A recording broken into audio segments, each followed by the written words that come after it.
All right. Hey, it's Wednesday night, everyone. And that means it's time for some Talking Heads. Welcome to Talking Heads, everyone. Episode 277, your once-weekly live show for the latest in beer and tech news. I'm Jeff. I'm Rett. Welcome to the show, everyone. Thank you all so much for joining us on this Wednesday night or in podcast form over on Anchor.fm or wherever your favorite podcasts are found. If you've never seen the show before, we talk beer, we talk tech, we talk games, pop culture, entertainment, usually some Star Trek. All super chats are read on the air so long as they will not permanently demonetize the channel. We do drink alcohol on the show, and tonight, cocktails. And if you're drinking along with us, alcoholic or not, let us know in the chat and we'll give some early show shoutouts as we go along. Last but not least, if you'd like to take part in the super secret chat and the even more super secret after party, think about joining the Patreon. Link is down in the video description. Not only will you help me keep the lights on around here, but you get to talk with myself, John, Rhett, Steve, all the hosts from Talking Heads, and join the awesome community that hangs out over on the Discords. Heck yeah. Now we're talking. Yes. Heck yes, indeed. Late start tonight. This was pre-planned. I did mention something in last week's show, but yeah, started an hour late tonight. Had a little something planned earlier in the day that I knew would conflict, so here we are. Thank you all for joining us. Let's see. Already got a couple drink shoutouts coming in. American Lumberjack drinking gin tonight. Kyle's got a glass of water. Elmas is drinking a Yuengling Hershey Porter. I do have some of those in my fridge, actually. Sounds good. Let's see. William's got a White Russian. Michael's got a Sherry Cobbler. Sherry Simple Syrup Orange Mint with crushed ice. That sounds freaking delicious. Let's see. Novella Hub's got an Abdurate Theory Death King Ghost 1293 Russian Imperial Stout, 12%. And a 4.2 rating on Untapped. Vince is on his third glass of wine. Excellent. Saren drinking a Coke Zero and lemon, which is like not enough people do the cola and lemon. You know what I'm saying? That's a twist. I do a lot of cola and lime. I'm one of those put the lime in the Coke you nut. Gross. No, okay. I do like a good Coke with lime, and actually like just a dash or two of bitters. Like, it's an excellent way to drink.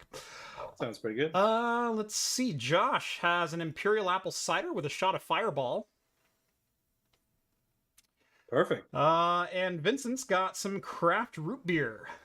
Excellent. Ooh, sounds really good. Cool. Well, I'm going to go ahead and take the liberty of opening my first beer. I was going to say, Rhett, why don't you start us off? You got a whole process here, but I am drinking Elysian Brewing Full Contact Imperial Hazy IPA. And it almost looks like you got Aleister Crowley on the front or something. I don't know what that is. But I had one of these. Either that or some kind of British talk show. Right. Yeah. It was pretty good. I had one the other just last night actually, and yeah, I don't know. Can doesn't give you too much information, I guess. Cloaked in a semi-translucent haze, an imposing presence beckons you to come closer. Mm-hmm. Why not? So yeah, it's pretty good. Show. All right. All right. Well, Rhett, you said I had a little bit of something going on. Obviously, it's Mixology March here on the channel. I'm actually keeping it fairly simple tonight. I'm kind of breaking cocktails down into... we're doing some 2-ingredient cocktails tonight. Now, obviously, there's the mules. I'm no fan of mules here on the channel. That is often your ginger beer mixed with assorted spirits. You've got your traditional Moscow mule made with vodka. There's the Kentucky mule with bourbon. There's a gin mule. There's all kinds of different mules. Today I'm mixing it up. We had a buck the other day. We did have a whiskey buck the other day. That was freaking delicious. Really good. Speaking of twist of lemon. I'm mixing it up even a little bit for what the traditional mules are. Today we're going to go with a mezcal mule. I've got this delicious mezcal. This was actually sent over from Chris over at Coalition Games, Coalition Gaming. Go check him out on YouTube. Fantastic channel. Does a lot of live stream PC builds and reviews and so forth. And longtime friend of the show. So thank you again, Chris. I've been savoring this bottle for quite a while. That's as far as I've gotten in it, and it's not because I don't like it. But this is a mezcal, and mezcal, the only difference between a mezcal and a tequila is tequila, like champagne, has to come from Champagne, France. Otherwise, it's just sparkling wine. Tequila has to be grown from agave plants in Tequila, Mexico. And there's a very strict set of standards for how it is distilled and it's created into tequila. Mezcal is an agave spirit, which means it's kind of the Wild West. You can do whatever you want, but it's an agave base. And in my opinion, that actually opens up the options a lot more to, I like mezcal, I'm not a huge fan of tequila. So I often will tend to go with mezcals, if at all possible, in margaritas and things like that. Anyway, this one is fantastic. Obviously, there's a little bit of barrel finishing going on there. Don't have much information on it. But yeah, here we go. We're going to do 2 ounces of our mezcal. And unfortunately, I don't have my overhead cam set up tonight, so you're just going to have to trust me. There we go. So 2 ounces of our mezcal into a copper mule mug. I like to add just a hint of sugar to my mules, like a half ounce, somewhere between a dash and a splash. I just like a little bit more sweetness in my mules. And finally, ginger beer. Tonight I'm using Cock and Bull, the original ginger beer. It's a very spicy one. It's very ginger forward, which, again, I like. So, I'm going to fill that up. And this is usually done over crushed ice. I've just got some nice ice rounds in there tonight. Give it a little bit of a stir. And because you've got alcohol in there, your mug will actually start to frost because you can drop the mug down so cold. So, wow. I was stirring this from here. Yeah, the ginger hit my throat. Anytime you got like the fizziness Yep. with that ginger, man, it's like a low grade biological weapon, you know? Yeah. It's like cooking peppers on your stove. You just get that little bit of spicy gas. Yeah, man, I'm a sucker for a good mule, especially a mezcal mule. Over there's a place downtown called Gov Cup. It's like a coffee shop, but at night it used to become a bar, and they would play live music. And they had this like bartender from New York very briefly who had like an all custom cocktail list, and he did this like smoky artisanal mezcal mule, and it was just so good. Nice. Yeah. I do really like mezcals, especially when they go way off the beaten path, where they back smoke it or they barrel finish it in some, extravagant, weird, or bourbon barrels or things like that. Like I said, I'm not a huge fan of straight tequila, but mezcal, yes. Yeah. When I was in Guatemala, just like everybody makes mezcal. Mm-hmm. And so it's like you get to try a huge wide variety, and you get a lot of people who just toe the line and do their thing, but you got a couple folks, especially in like the more populated, really touristy areas, that they're not afraid of experimenting. Yep. All right. Now, normally you could also garnish a mule with a little bit of fruit, either a lemon or a lime wheel. Mint is also pretty common in mules. I didn't have any tonight, so we just didn't add it. That's all right. Still delicious though. That's good. It's more like a mezcal donkey without the lime, but what are you Right, gonna do? right, yeah. Well, no, it'd be the other way around, wouldn't it? Because the mule is just a It's a horse donkey right, mix. right, So I don't know. I was just taking it back one generation. right. Okay. I don't know. Yeah, a It mule didn't is just the sterile offspring of horse and donkey. right, Right. right. It sounds like everybody was kind of having some issues there. For Okay. a second. No. Let me explain what just happened on my side. My system didn't reboot. Okay. But OBS froze. YouTube all of a sudden said I had no connection. My internet icon in the toolbar went no internet connection. It dropped my file servers off because the the border here is all hosted on my file server. In fact, hold on. There we go. Sorry, the camera came back on and it was just slightly out of sync with the audio. Like everything network-wise dropped and OBS froze.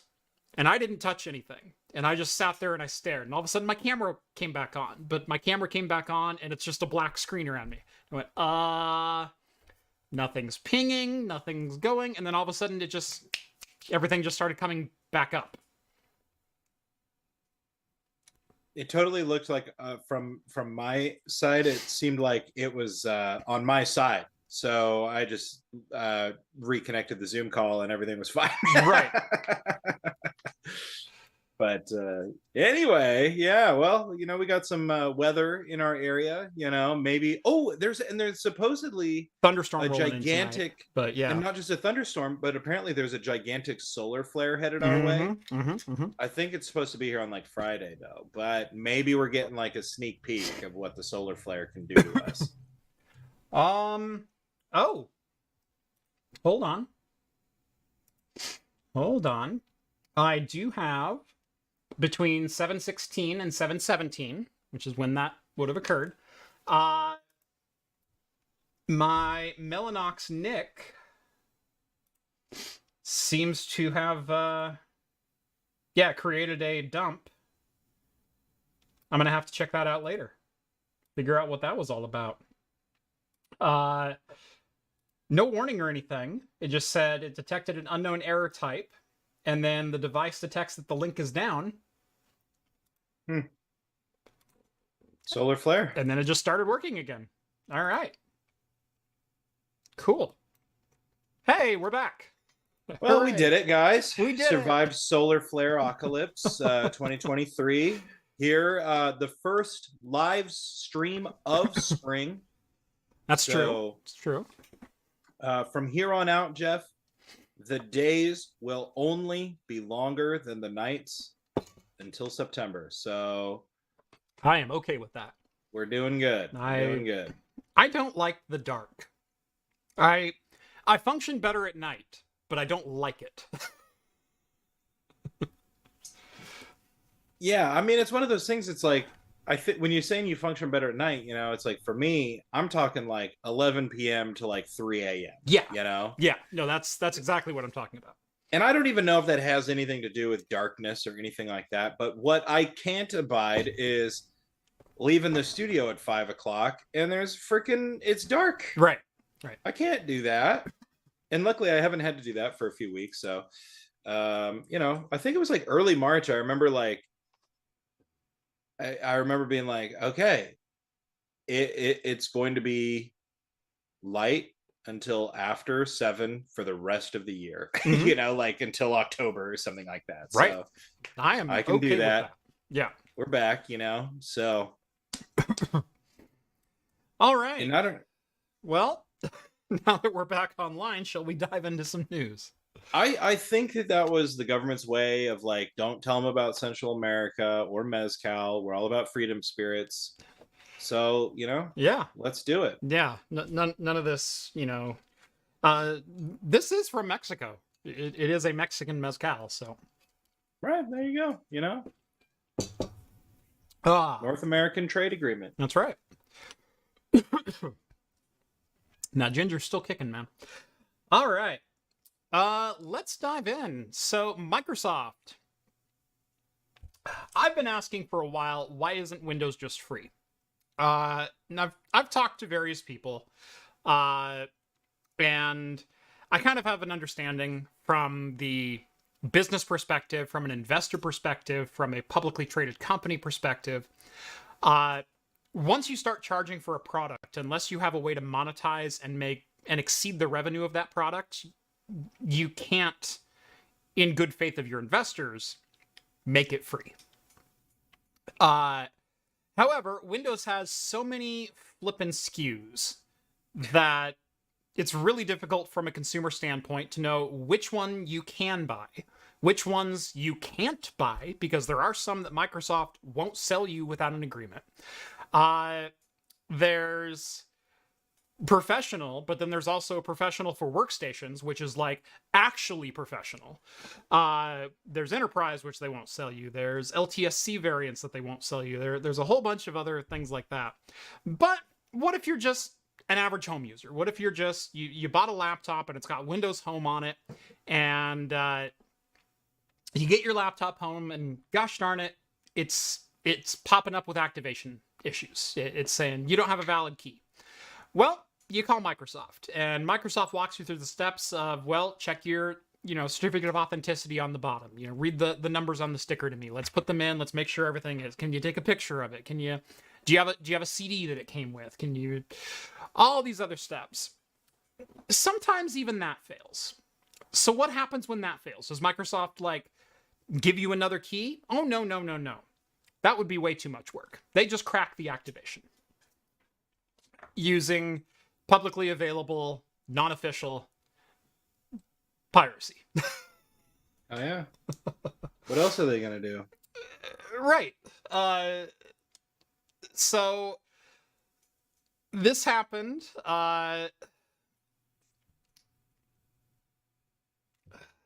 This happened in South Africa. It was a freelance technician who purchased a $200 copy of Windows 10 for a client of theirs. They tried to activate Windows 10, and they were told they couldn't. And after hours on the phone with tech support, the Microsoft tech got on to the call and logged in with Quick Assist and ran a command line to activate Windows using PyBurn. PyBurn is a known crack for Windows activation, for Windows license cracking, for Windows, for Office, for a whole bunch of different programs. Yeah. As the technician exclaimed, or sorry, it wasn't PyBurn, it was something else. PyBurn was the name of the guy. The technologist, the tech dude. And yeah, he says it's literally easier to crack Windows than to pay for it. Yes, it is. Yes, it is. Even the Windows help team are taking advantage of this. I'm not going to say I've never done this, okay? Because I've had instances of you're trying to help, someone's grandson, makes an elderly couple a computer or whatever, and you go over and it's just riddled with viruses, and it's obviously not a legit Windows install and things like that. And I've been called into situations like that to try to fix those issues, and you do what you can without charging, elderly people too much money, because I don't take advantage of elderly people. I don't know anyone who does, and I hate people who do. But I might have cracked a couple Windows activations in my day. Who hasn't? Well, what's funny here is that they say in this article that the Microsoft support engineer ran a PowerShell command. They list the PowerShell command, which establishes a connection to massgrave.dev, which is an unofficial repository of Windows. Yes. which is just even funnier in a way. Like, yeah, I know that's what we're talking about, but but it's funny that it's just a freaking like well-known repository. Yep. It's well known enough. It's basically a curl and bash command. I mean, that's basically what he did, just the PowerShell equivalent. Get this script from this website and please execute it. Yeah. Yeah. Ernesto says that's the equivalent of Nintendo using ROM dumps. What? They would never do that.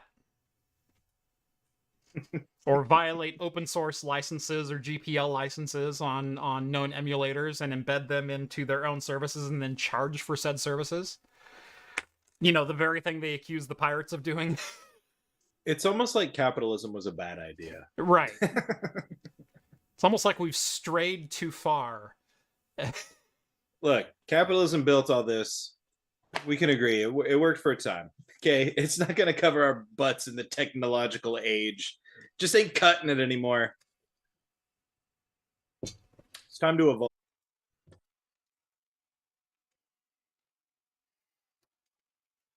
We'll be back in a second. There we go. I just plugged in the other NIC, so hopefully we're back. There we go. We're back. Okay. Well, of course, I waited patiently, and I was like, well, shoot, he's not coming back. Maybe I need to restart. And it's the moment I press leave meeting, you're back on screen. Yeah. I was like, dang it. That's usually how it works. No, I think my NIC may be overheating. I think it's happening because I'm also doing encode on my GPU, and my NIC is right below my GPU. So either I need to make sure, and I just upgraded to a 3070. And I think the fan is still off, so I might need to just make sure the fan kicks on at a lower temperature, because 100 gig NICs and GBICs can get quite warm. They are not actively cooled in my system, and I'm using a Fractal Design Torrent, so while I do have a couple of 180 mil fans, it may not be enough between the heat of the GPU, the radiant heat that's sitting right there, to cool it off. So I'm guessing that's what's happening. God forbid we spend half a workday setting up your streaming PC the other day, and here we are. Yeah. Hey, what'd you get done today? I replaced a motherboard. Only took me 4.5 hours. So do we need to do anything to complete the stream, or are we just going to let it drop out every once in a while? No, I actually just ran behind my desk and plugged in my 1 gig NIC. So I unplugged the 100 entirely. So we're no longer on that. Wow, so. You did that really quick. I did. That was impressive. Wow. Yep. Maybe we should have filmed the motherboard replacement. And done it on a live stream. We might get an opportunity to do so again. Good Lord. Crazy. How about moving the NIC away from the GPU, PCI extender style? I may end up doing a PCI extender. In fact, I did talk about doing that, about vertically mounting the 100 gig NIC. Yeah. But I had to swap out from my X299 motherboard because the CPU that I had on that was only a 7820X, which only has 28 PCI Express lanes. The board that I had, slot 1 was an X16, slot 2 was an X8, and the others were X4s.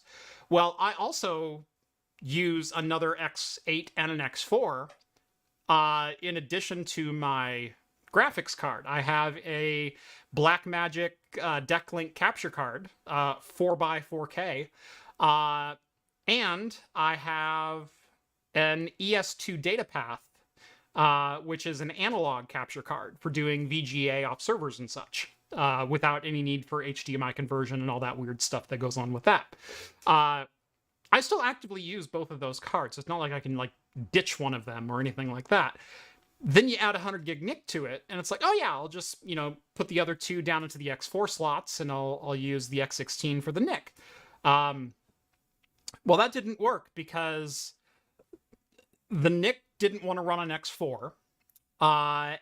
And when I tried putting my Blackmagic capture card into an X4 slot, it reduced me down to 2 inputs. And in fact, the other day I was trying to do it. I was trying to capture benchmark footage, and it wouldn't recognize any of my inputs. Like, it was out of bandwidth to do 4K. So I ended up having to swap the motherboard just to get more PCI Express lanes. I went back to an old Threadripper board that I've got. And so we're running on that right now. Hey, Intel, if you're watching, I could really use some Sapphire Rapids over here. Yeah, come on, Intel. We've been good boys. Come on. I'll make you a nice build video. It'll be so cute. Yep. Yeah, first world problems. Well, no, this isn't really first world problems. This is just self-employed hardware problems. Like, it's not like I use this machine. I don't even have games installed on this machine. This is 100% a work-dedicated machine. This computer right here is the lifeblood of my channel. And actually, Jeff, I hate to tell you, I put Minesweeper on there. Sorry, I didn't mean to embarrass. I didn't mean to embarrass you. It's because my employees have been installing them games on here. I gotta have my Spider Solitaire and my Minesweeper. I can't work. I would have pictured you more as a free cell guy. I never understood free cell. So that makes sense. I just play solitaire and I use hints every round. Yeah. But no, this PC is where I do all of my writing. This is where I do all of my benchmarking, all of my recording. It does all of my live streaming. This is the PC that runs my channel. And it's got to work. So. Well, something around here does. Right.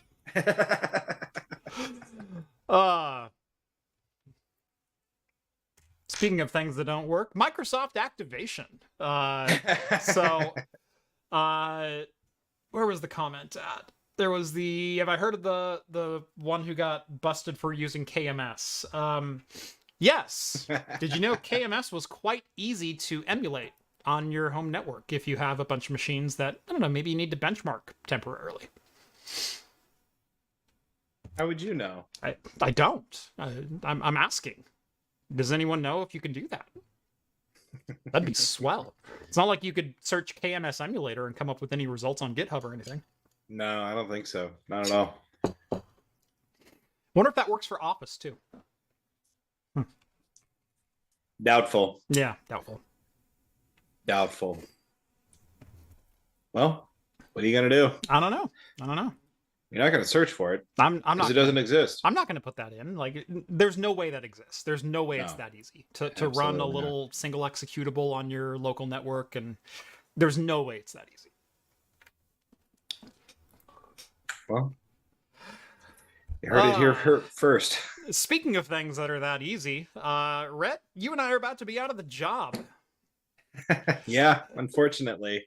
Didn't we just do a video saying, like, you know, the AI isn't coming for your job? And then every week there's another job that's totally being sought after by AI. Stable Diffusion. You all might remember I did a video on Stable Diffusion, a couple of videos actually, back in February about the morality of AI-assisted art generation, and then a tutorial on how to use Stable Diffusion itself and how to set up your own instance of it. Well, the startup behind Stable Diffusion is going to be releasing a new AI model. This one is going to be called Gen 2, and unlike pretty much all the other AI models that exist right now, this one, based on prompts, just the same Stable Diffusion prompts that you would feed it, same training data, same everything else, will generate 3-second-long videos based on your prompts. Things like stock videography. Yeah. You know, I need a generic shot of the Golden Gate Bridge for this video that I'm doing. I need you know, a biplane taking off in Alaska. I need this, I need that. All those websites that that's all they do. All those services. I mean, we're talking like the video equivalent of Getty Images, or any of the stock video, iStock or whatever the other sites are. Adobe stock. Yeah, Adobe stock images, and the distracted girlfriend meme. Whoever shot that picture, like those are all stock photography. There's video equivalents to that. Well, and you see it all the time. Like movies all the time use stock footage. Shows use stock footage, especially when these shows are shot week to week and they have a really tight turnaround. Shows that are shot week to week and are supposed to be shot in specific locations. Right. And so you look at some of like the murder mysteries, the whodunits, the Without a Trace, things like that. And it's like, where are we going to? Oh, we're going to be in Boston today. Oh, let's make sure to get a shot of the harbor. Right. They didn't rent a helicopter, fly over the harbor, and no, they got footage of an FBI car or of a black Crown Vic driving across the harbor. And then they put it in the show, and it's like, hey, we're in Boston now. Let's go back to filming in, Kansas or wherever. Right. Well, they don't film anything in Kansas, Jeff. It's LA. It's Vancouver. Right. It's Atlanta, Georgia, or it's New York I'd City. say Georgia. Okay. Yeah. Well, and that's the big thing you see. Like, if you guys ever watched the Flash show on the CW, He's not actually running around the world. Well, the show is filmed in Vancouver along with the other CW shows like Arrow. Whereas Star City for Arrow was based on Vancouver, Flash was based on Central City, which was Portland. And so you see that they film in Vancouver, but all the overarching shots are Portland. Yeah. And all of those are just stock footage shots of Portland. Yeah.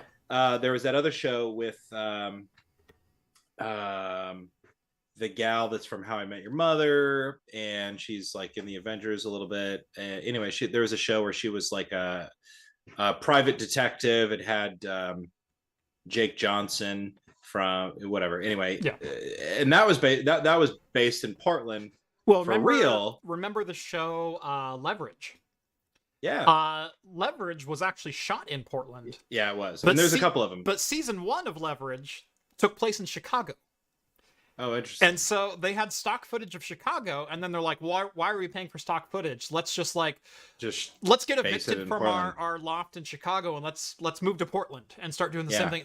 And so all of a sudden they based the show in Portland. Leverage is probably the best example. Grimm was a show that was based in Portland. Yeah. Yeah. I told the story before, but when I was in Vancouver, I accidentally interrupted a Once Upon a Time shoot. We came out of a bar on Stanley Island, and I think it's called Stanley Island. All the Vancouverites are like, "You idiot!" Anyway, park north of downtown Vancouver, and we came out of the bar, and there's like all this fog. I was like, "What the heck is this?" And we're like, and I see that there's these like big tubes that are like delivering this fog everywhere, and I'm like, "This is what the hell?" And from the time we went into the bar to the time we left, this was all new, and so we followed it, and like they were doing a whole shoot, and all of these people ran up like, "What the heck are you doing?" It's like, "Oh shoot, sorry." Having had, a like beer? cameras and lights. I didn't realize I had so many. Yeah. It was weird. It was unsettling coming out of that, but anyway. Celica says, at least Star Trek has never reused any footage. Yeah, ever. No setup shots of the Enterprise. There's no possible way I've seen the same going to warp shot of the ass end of the Enterprise D 150 times. There's no possible way. A great show, though. You know what is possible, though? That we have a sponsor for today's episode. And they also have a Star Trek themed ad spot with us. Yes. So, I mean, not tonight, right. But if you want to see this, you could go watch it somewhere. Right. On our channel. Yeah, I think we might have one more of those before the end of the month. I think we have them on the docket. Yeah, why not? Anyway, today's episode of Talking Heads is brought to you by Lenode, which doesn't have a video right now. Let me see if I can get the video. Hold on. I'll get it. Why don't I just act it out? Yeah, there you go. Hold on. There we go. Hey! Maybe you should host your crap in the cloud. Today's episode of Talking Heads is brought to you by Lenode. Hosting your own servers also means you get to host, well, all of your own problems. Even the most skilled network engineer will tell you you should decentralize your network. So why not host your services with Lenode? If it runs on Linux, it'll run on Lenode. That includes the software for most of the tutorials you've seen on my channel, like how to run your own ad blocking, recursive DNS servers, VPN gateways, your own cloud-based Plex servers, and more. They offer shared CPU plans for as little as $5 per month and can scale as high as you need to go, whether it be virtualized hosting, dedicated enterprise GPUs, NVMe block storage, and more. Even if you do host your own servers, you can use Lenode to keep a backup off-site. Because remember, RAID is not a backup. Lenode is also expanding at light speed, with 12 new global data centers planned before the end of 2023. Visit Lenode.com/craftcomputing and you get a $100 60-day credit just for signing up for a new account. Again, that's Lenode.com/craftcomputing, and thanks again to Lenode for sponsoring today's episode. Narbox is over here saying every YouTube channel is sponsored by Lenode lately. And you know what I have to say? Okay, we've been doing this for years at this point. All right. Lenode might be expanding at light speed, like we just mentioned, okay? But we were, there early. They've been a sponsor of the show for like almost 2.5 years. Yeah, I remember it was like during COVID. Yeah. Because we were doing the remote shows like the first time you mentioned it. Yeah. And I hadn't moved to my new house yet. Yeah. But yeah, so there you go. With Lenode, there you go. Is that the best you can do tonight? Just trying to work away from the old ones, They've been like, Rett, you need to contractually stop saying that things don't explode with Lenode. Please stop rhyming us. They're just like, you can soft rhyme, but it can't have anything to do with us exploding. Right. Or our competitors. All right. Fine. Ugh. So, but yeah, we may be out of the job sooner than later, especially if they can get AI to last longer than 3 seconds. That's where we were going with that. Yeah, 3 seconds. But I wonder, I would love to see what it would look like if you feed it a script, like if you take one of our scripts and feed it in, or just take, I don't know, you're not going to replace B-roll necessarily of the product because it has to actually be of a product, but right. At least for now, right? I mean, they're already doing that with the moon apparently, so that's kind of easy though, I guess. Mm-hmm. But I would be interested in seeing it. We already have heard, if you're on TikTok, all of like the AI generated voice stuff, where you got President Barack Obama and Donald Trump and Joe Biden all like playing Fortnite and stuff, or Minecraft. Or my favorite is when you get them like working on some sort of like music mix in their DAW of choice, and they're like, no man, you can't put the limiter that high, you're gonna get clipping, you got to do all this, and like they're just like harassing each other. It's so stupid, but the internet memes move at light speed these days, so you just kind of roll with it. Yeah. Kren chimes in with 5 Aussie bucks. G'day, mates. Internet out at work. How will I survive? I don't know, because mine keeps fading here, too. Why, mate? Got to get those internet cables handled, Got to handle those cables as underwater cables. Connect Australia to the rest of the world. That wasn't too bad, was it? That was okay. I'm no expert. I still understood it. Whatever. Everybody's a critic about my Australian accent. Yep. One of these days, mate. So, craft computing was Lenode's big bang. No, Lenode was not the first sponsor of my channel. No. He's saying we were Lenode's big bang. Oh, was Lenode's big bang? Maybe. Yeah, nice. I know other server-oriented channels that have done Lenode for significantly longer. I know Tom Lawrence has been working with Lenode for 4 or 5 years or something like that. But they like what they see here. So there you go. Yeah, we've had a pretty, like, our relationship with the node has been pretty great. So you're getting some Aussies saying that was not bad at all. I don't know if, are you guys Aussies? I couldn't tell based on this. Like, that guy's got like Nordic runes is his name. Yeah. Oh, he's Aussie. Okay, there he is. Maybe you saw that before me. He just said that. I assume. All right, sweet. Well, guy with Nordic runes, Elder Farkath, or I don't know what that is, but anyway, yeah, we've been working on it. So he workshops it constantly. Every other week when I'm on the show, I get exactly about, and every day in studio. Don't rat on me, dang, dude. Come on.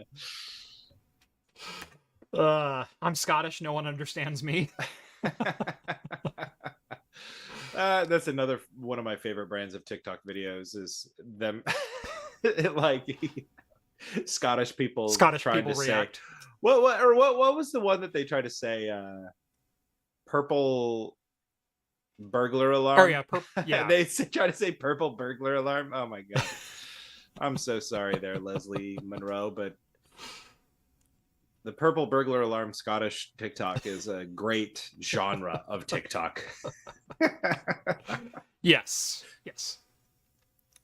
Look, us Oregonians have our lingual shortcomings as well. So at least Scottish people have like the excuse that like they have their own language and everything. Right? Don't they? I guess like Irish have Gaelic. Do Scottish have their own? I feel like there's got to be some old Scottish words. I don't know. Right? Is there a whole language? Oh yeah. God, I'm showing my ignorance out loud. Let's just move on to the next story. You were well traveled and educated. What the? I haven't been to Scotland yet. It's been on the docket. Yeah. Yeah. No, I knew Irish and Gaelic, but that's about as far as.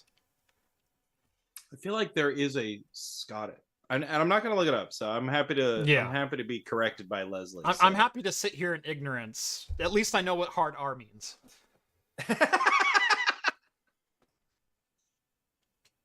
Sorry, was that too low?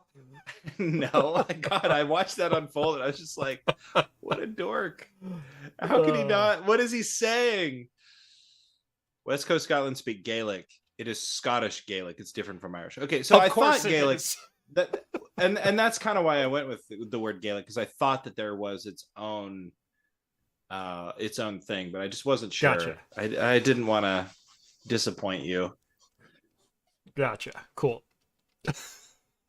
Well, this is perfect timing with the hard R reference to get into our next story. I don't know if we want to transition anything with that. Well, honestly, though, maybe Linus... Here, let's transition out. Maybe Linus could benefit from Gen 2, or whatever it's called, by having an AI correct his speech live.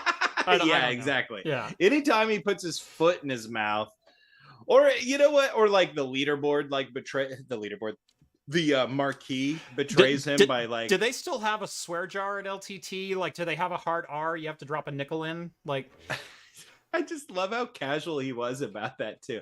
Like, what's kind of funny, and then you could see in real time him realizing, oh dear God. What's kind of funny is like by his casualness, and if you guys don't know what we're talking about, on the WAN show, Linus was talking about how he used to drop hard R's all the time. Yeah, back in the early 2000s, back when it was okay, and kind of accepted. And Luke is like losing his mind, going, "What are you talking about?" And he goes, like mentally impaired. He goes, "That's not what hard R means." Yeah, exactly. He's like, "Oh, did we almost get canceled?" Yeah. He goes, well, what else could Oh. Yeah. Well, that's what's funny. Like the way he was so casual about it. It's like I sympathize. I understood what he meant, but it was like, oh man, like, that is not what hard R means. Yeah, maybe north of the border, maybe in the Great White North, but no, I don't even think there. It's really funny though how when you become famous. I don't even want to go 15 that million far. subs famous. Like when you put a public persona out there, and I'm known in public. It's not like I walk down the street and get recognized or anything like that. Like, I lead a pretty normal life outside of turning a camera on in my house. But you're expected to be educated on all aspects of every potential, Yeah, and God forbid you don't mention an alternative, a free and open source alternative that you could put on a thumb drive. I was just saying, I published an op-ed about the use of AI art and how I don't necessarily think it's a bad thing if it can be a tool in an artist's work, in an artist's tool bag. Like, I don't think it's a bad thing. I posted that video, and like a third of the early comments were, "Oh, so you support deepfake porn with Pokemon's face?"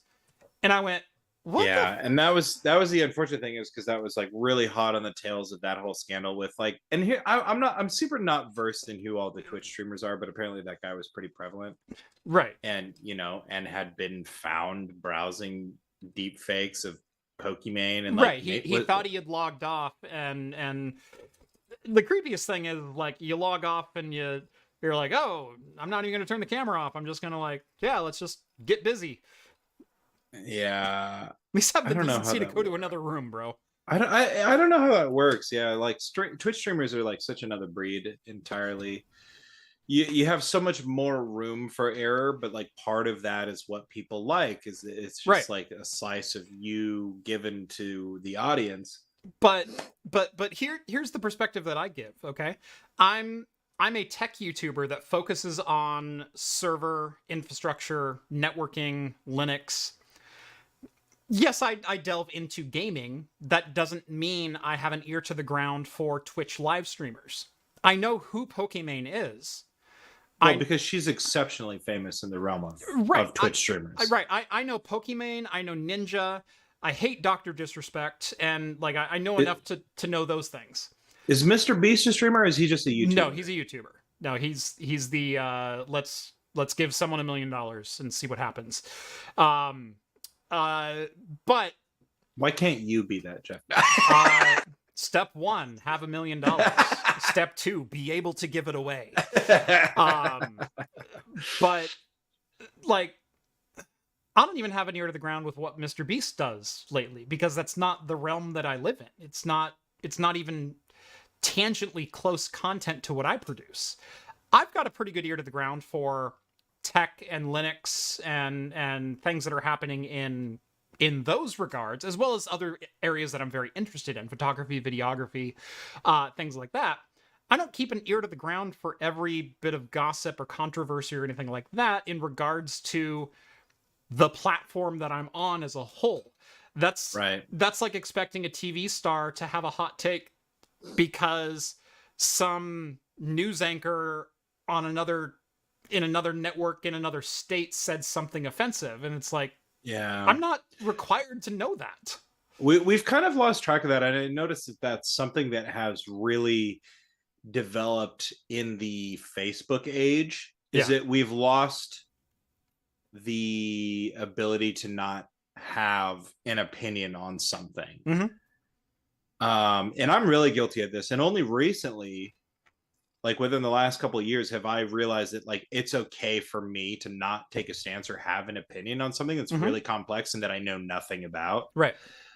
And that's kind of like coming at, like hot on the heels of like advanced, anti-intellectualism that's rising right now. It's like, oh wait, if only I didn't like have such strong stances on certain things, maybe other people could realize too that they don't have to have such strong stances on things that are wrong, right?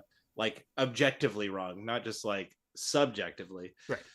And that's like, one of those things is like, I remember seeing that. Well, and it's like the AI thing, where I remember when you and I were working on those AI videos, and it kind of sent me into this like existential place where not that I was thinking, oh man, world's gonna end. What's gonna be worth living in life? Mm-hmm. Not at all. But it was more about like, man, like, what does this mean for creatives? What is this going to do? And all of these types of things. And luckily, there was a lot of people that could put it in perspective in a way that I resonated with, Mm-hmm. where I personally, I had to reconcile the fact that I am a complete Luddite in that moment. You have all heard me say probably multiple times on this stream that I was skeptical of widescreen, for God's sake, you know, like. Well, Morrowind doesn't scale to widescreen. Why would I need it? Well, it does now, thanks to OpenMW, okay? But I get it now. I understand why you were so conflicted. That's just wasted space. No one's ever going to use that. But it's just like one of those things. I don't know why I was that way. I thought it was a gimmick, you know? And then we come to this AI thing, and I'm thinking to myself, maybe it's a gimmick or whatever. But I think the more we get into it, it's not going anywhere. And we need to figure out how to reconcile the art and the creativity and the things that make life interesting. And Deadmau5 of all people, the electronic music artist, was another who helped put it into perspective. And of course, I mentioned this too, Adam Neely, who said he made this quote.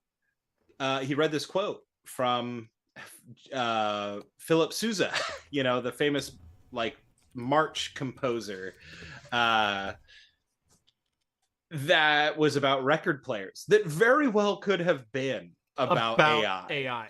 No one's going to go through the trouble of learning how to play a musical instrument. And I was like, oh, if they can just drop a record into a machine and hear professionally played music themselves. Now, was he right? There's a part of him that's right, but none of us put down our instruments if you're interested in doing it. Not like if you want to play the guitar, or you want to play the flute, or you want to play piano, you didn't stop doing those things just because you could listen to it professionally. And in some ways, listening to it professionally and having virtually unlimited access to those recordings has only enriched and enhanced your ability to learn and play music. And I think that we'll get there. Right. It's the same thing with photography. You know, people are like, why would we never even paint anymore if we could just take a photograph of something? It's like, yeah, that's kind of what happened. And now we're worried about what's going to happen to the photographers and all this sort of stuff. And Deadmau5, the electronic music producer that I was talking about, he was saying like, this is just going to open up a whole new market, man. Like, people don't want to give up on human generated stuff. Like, they want that touch. And I don't know, that was interesting and exciting. And all of this to say, I am a closeted Luddite, and I have to sort of escape that way of thinking actively, just like I had to sort of escape my way of thinking of like hanging on to having opinions about things that I don't need to. That's where I was going with this whole thing. Everybody's in chat just like, what is he even talking about? But here we are. Yeah, but I mean, the greater conversation there is, someone pointed it out. I don't remember who said it, but I'm not into drama culture. I'm not. I think the outrage and drama culture that happens right now is so counterproductive to actual discussions that need to happen. You know, and that's the whole thing. Right. If you want to be outraged at someone making a deep fake of Pokemon in compromising positions, cool, be outraged. That is objectively wrong. Okay? But don't compare me making a video about AI generated art, even though I trained it on my face. I thought I was fairly clear as far as what the use cases were there. Yeah. Yes, with every bit of technology, there's the potential to use it for both good and evil. If you ask the RIAA, MP3 players were the death of the music industry, even though it's the only industry that's like exceeded inflation and everything else for 70 years. Yeah, but we're not making as much money as we could if we... Oh, yeah, naturally. Yeah, you ask the bean counters in business is never good. Right. Yeah, and that's a really interesting point too. I don't know. I can't remember what I was going to say, so never mind. Sorry, guys. You're all right. So yeah, fight the fights that you actually are educated on and are passionate about fighting. Right. Don't just follow the mob mentality of this is right or this is wrong, because then you get, well, our current political climate, which is either you're left or you're right, and there's no gray area. You either believe this or you believe this, and Yeah. it's like, well, why can't I be? Yeah, Yeah, why and that's can't I part of have it. And I think, nuanced opinions? and I think that that's a really big part of the whole thing. Is I think it's okay to have really strong emotional reactions to things, Mhm. because that's who we are. And anytime that you have a reaction to something like that that is really strong and really hot and fiery, I have a strong it's reaction. I have a strong reaction to this next story. I'm gonna skip over one because that worked as a segue. I have a really fine. strong reaction to this, in that the law should apply to everyone. Oh yeah, Are, I have a strong are we feeling about talking this about too. the current like indictment? No, Speaking, we're not talking about that. But I am talking about the law should apply to everyone. If only we held the rich and powerful accountable for breaking said laws and whatnot. FCC officials, the people who decide the laws and regulations that Comcast, AT&T, Verizon, etc., have to follow, owned hundreds of thousands of dollars in stock in those companies while they were on the FCC committees. amazing, right? Amazing. I'm shocked. I'm shocked and appalled that actually no, I'm not. That we would allow, even though it's against the law, that we would allow people to sit on the FCC chair or be involved in trading stocks, potentially monetizing those stocks due to policies that they pass.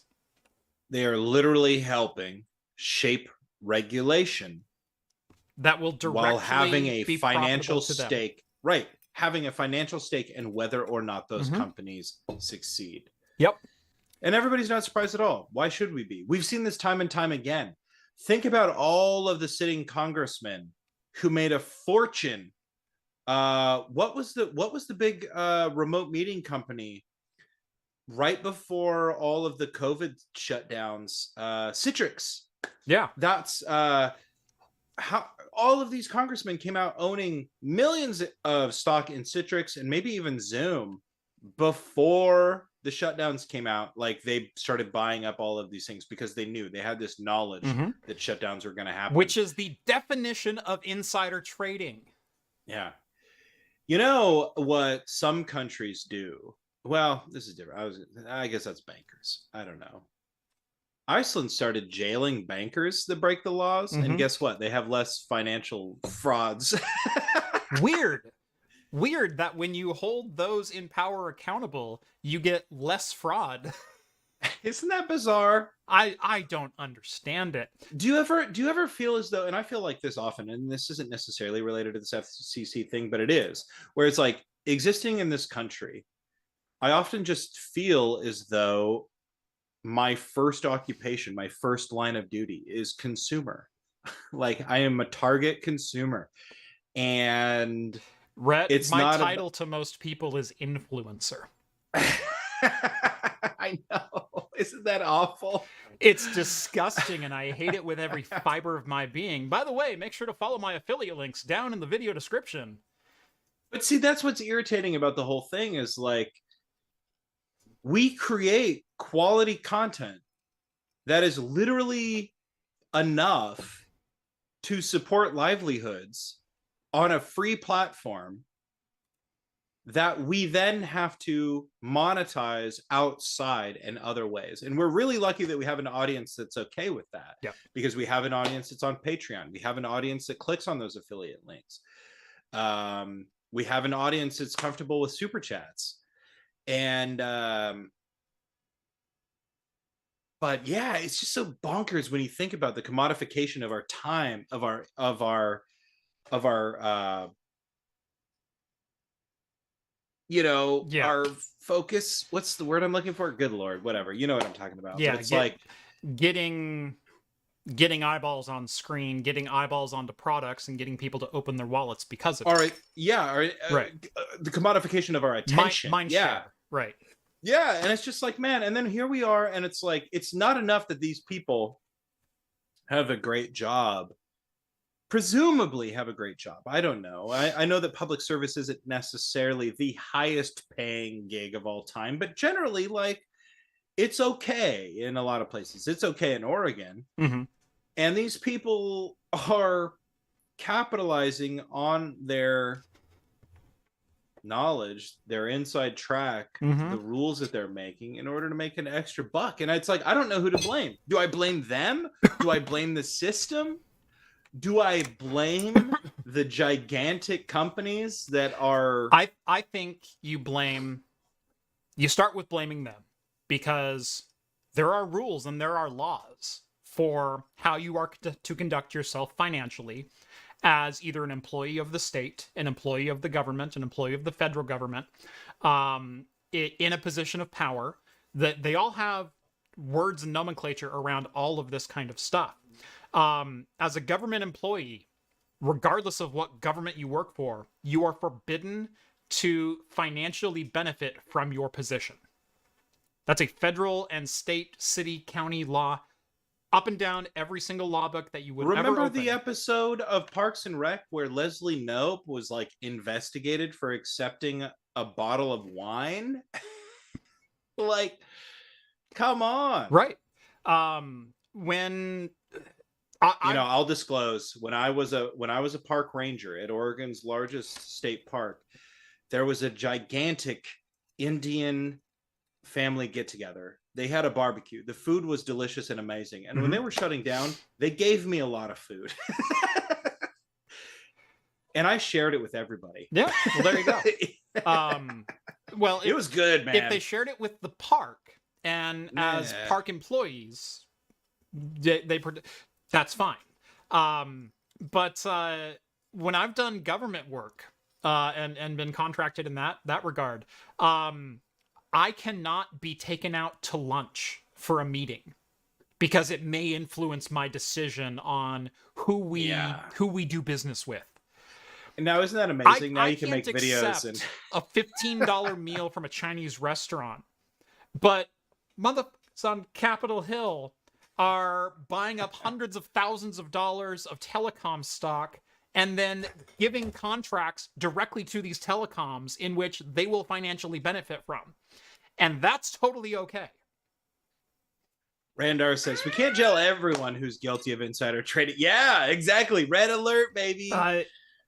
But he says we can't jail everyone who's guilty because who would be left in Congress? And you know what, that's Randar? That's not a bad thing. It's not.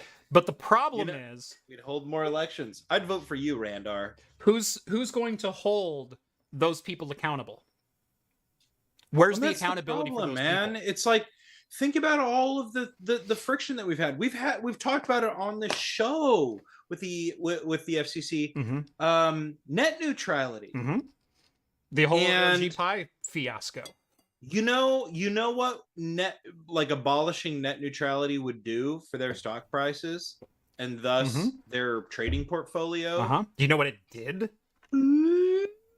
Right. Yeah, man, we're in the wrong line of business. You know what I'm saying? Yeah.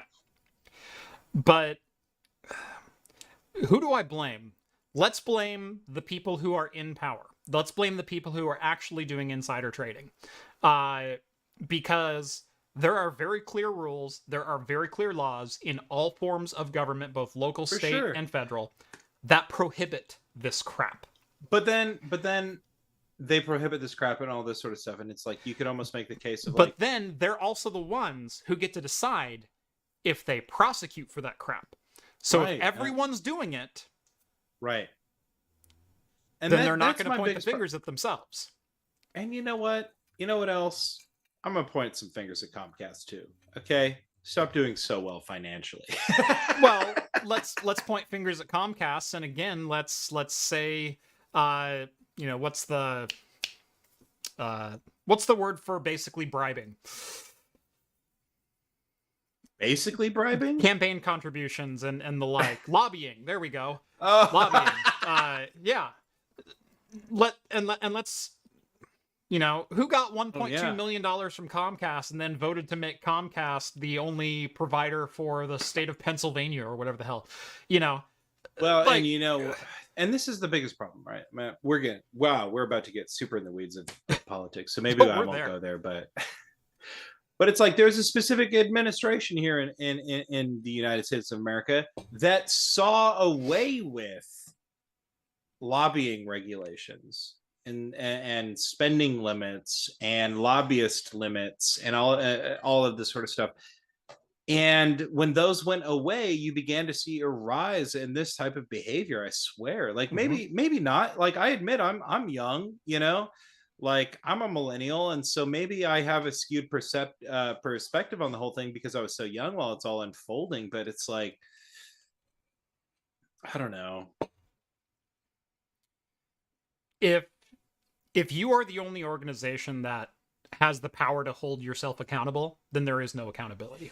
Yeah, DK Vid says Citizens United. Exactly. And that's exactly one of the things that I was thinking of. It happened in a specific administration. It's the same thing with police. We've investigated ourselves and found no wrongdoing. Well, of course not. You're not going to... Oh, yeah.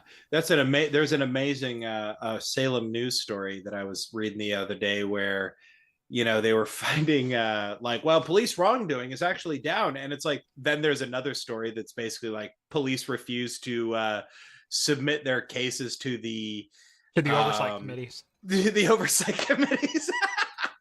I'm like, hey, good job, Salem They're like, police. well, what's You've the done penalty it. if we don't turn over the documentation? They're like, well, we legally have nothing that we can hold you with. All went, oh, voluntary. well, we're just not going to turn it in then. It's all voluntary. Yep. Isn't that amazing? Yep. The system that we've walked ourselves into. Welcome to every city in America. Remember back in Roman times when being a cop was like the most despised position you could be? What happened? Sorry, Wendell has a rant about the ISPs. He went down the deep end once. You should do a collab. Wendell and I have talked about doing a couple of forbidden collabs about doing about doing ISP monopolies. We've talked about doing forbidden file servers and things like that. So Wendell's one person I could really get into the weeds with. So far, nobody in the...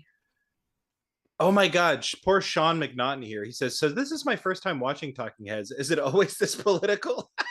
No. I did appreciate the rant alert. No, we usually try to keep it not so much.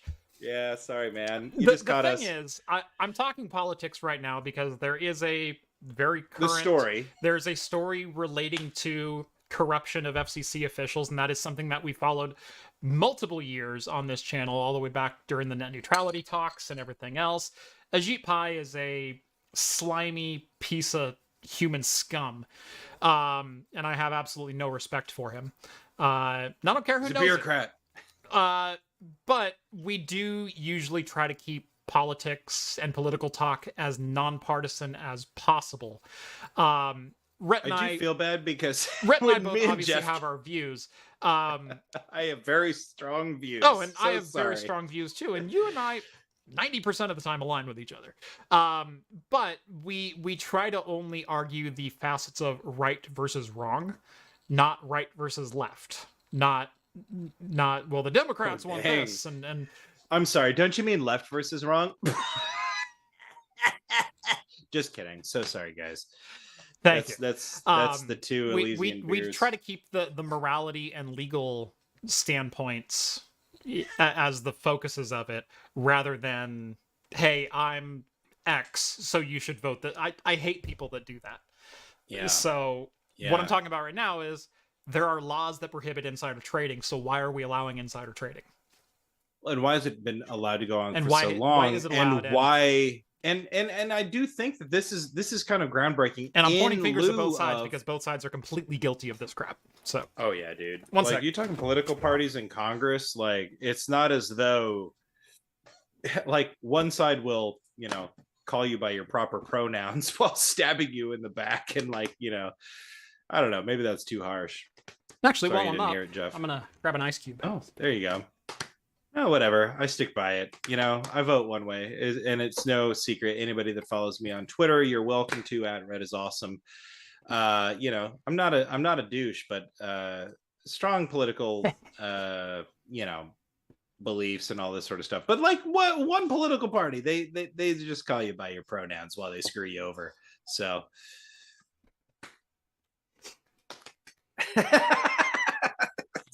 I'm wearing the right shirt for that today. That's funny. Anyway, I have a second cocktail to make, and then we have a little bit of AMD news, and then we can dive into some rapid fire stuff. Second cocktail of the day is a 2-ingredient cocktail, and only 2 ingredients. There's no sugar, there's no fruit, there's no bitters, there's nothing. Well, technically 3 because there's an ice cube in there, but I really don't count ice. I am making one of my favorite drinks, a Godfather. A Godfather is technically a martini. A martini is a 2-spirit cocktail. And Godfather is a 2-to-1 ratio. Or you can do it a 1-to-1 if you really want it super sweet. 2-to-1 ratio of a whiskey to amaretto. Amaretto's an almond liqueur. Often it has almost a cherry-like taste to it. And Di Serono is usually the go-to for amarettos. There's also some super high-end craft amarettos. The one that I like, that I've found is the most pleasant in a cocktail, is this one right here. That one sucks. You got awful you can spend $40 on a bottle of Di Serono. It's delicious. I love it. I'll buy Di Serono on the rocks. It's amazing. I'll buy that 2 or 3 times a year. But my house amaretto is D'Amore. It's $11. $11 for a fifth, and it gets you everything you need in a cocktail. And it's good with soda. It's good on the rocks. It's good. It's just a good spirit. So we'll do a little tall tonight. I'm not going anywhere. I'm gonna do 1.5 ounces of that. And then a Godfather traditionally calls for scotch. I'm gonna do something a little different tonight. I'm gonna mix it with some Irish whiskey, but more specifically, I'm gonna go with some Caskmate Stout Edition to get a little coffee, a little richness, a little bit of that dark note. It just bothers me. You always pull out the good stuff when I go home. I know. You know these are on the shelf, though. Could you imagine a day in which I'm just like, Jeff, I got it, and I start reaching up on your shelf? As long as you don't grab the wrong bottle. Like it's like talk about Minesweeper, man. Where your hand's at, that's a 5. Okay. Oh crap. Okay, here we go. How do I get out of here? Do not reach the wrong direction. That's awesome. Anyway, so I'm doing an Irish Godfather. So Irish whiskey. This is the Jameson Stout Edition. This was aged in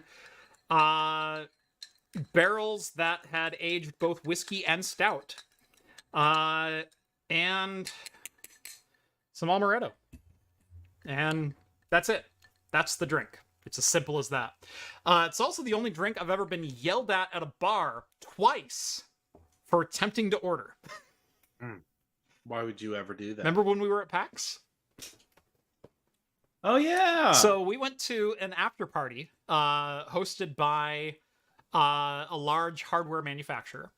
Based in the Pacific Northwest. Based in the Pacific Northwest. It's all the specifics you're going to get. But this is not their fault. This is the establishment's fault. that it was at. Yeah, what was the name of that bar? Do you remember? I don't even remember. It was like it was I feel like it was called like Studio 37 or something like yeah, that. it was a ways on the west side of Seattle, the southwest side. And I remember the neighborhood was a little sketchy looking. Like it was dirty. It was I don't very remember dirty. much about it. I just remember waking up the next morning and me and Steve walking 2 miles to get to a meeting with CD Projekt Red. Yeah, that was going to meet Holly Bennett at CD Projekt Red. That's right. Yeah, that was awful. So, anyway, so usually with these parties, it's open bar. Every drink that you want is just there. Okay? And similar to going to someone's house where they may have like a 12 bottle bar or something like that, they have their house liquors. They've got a whiskey, they've got a vodka, they've got a tequila, they've got a couple of rums, they've got this and they've got that. And you're like, what drink do you want? Well, I can make any drink you want with these 12 bottles. Cool. And so I walked up to the counter and I said, hey, do you know what a Godfather is? Just straight up question, hey, if I order this, do you know how to make it? And she goes, yeah, I do, but we're not serving scotch tonight. And I said, oh, that's perfectly fine. Do you think you could make an amaretto with whiskey? Just swap me out for a bourbon or whatever your house whiskey is. Oh yeah, not a problem at all.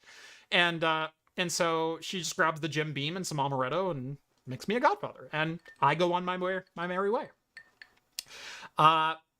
I drink that down, come back up to the counter, and I order, and I say, hey, can I get another Godfather? And this time it's not the same bartender that I approached, it's the one next to her.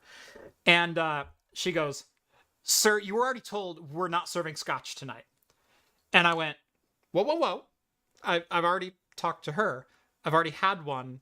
I just want it with whiskey, not with scotch. You can sub these things. It's okay. And okay. And so she made me one. And then I had a couple more from that same bar. Now, there were 2 bars at this establishment. There's like a dance floor, then there's a bar on the north side, and then there's a bar on the west side. I got up to get another drink a couple hours in or something like that. And the bar that I was going to was like, there's 10 people in line all the way back. And I'm like, well, hell, there's only like 2 people over here. I'll just go down to that one. And so I walked up, and again, very polite. I just said, hey, do you know what a Godfather is? And the girl behind the counter goes, yes, and you were already told you can't have one. Okay. And she refused to serve me. Wow. Okay, I'll go back up there and I'll get my whiskey and amaretto. Next time I'm just going to ask for it like that. I didn't think I was... I had no problem getting a whiskey sour every time. I know, but... See, and then I made the rookie mistake. Like, y'all are like hanging on to cocktails and all this sort of stuff, and because John and Steve were there too, and of course, like, the party's winding down. And I'm like, well, it's time for like beer, it's time for wine, it's time for all this, and I start going like, I start getting other stuff, and I remember like John or somebody's like, no, man, the trick is you just stick with cocktails all night. Yeah, because you get the ice that helps water down your beverage. Mm-hmm. Yep. And at the end of the night, you don't care how watered down it is. No, you really don't. Especially when it's free, and whatever. I made it to my meeting. I made it to my 8 a.m. meeting. Yeah. What are you going to do? Yeah, luckily John and I didn't have one till 10, so it was fine.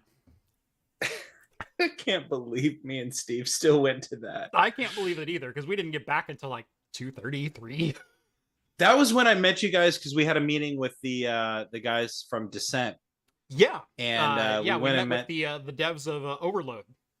Oh my god, that's one of my favorite stories. I used to do the stand-up joke back when I would try to do comedy, Mm-hmm. and about when I was up there, we were having a meeting with the devs from Descent, and because they had made their like spiritual successor, and it was on display here at PAX West. Mm-hmm.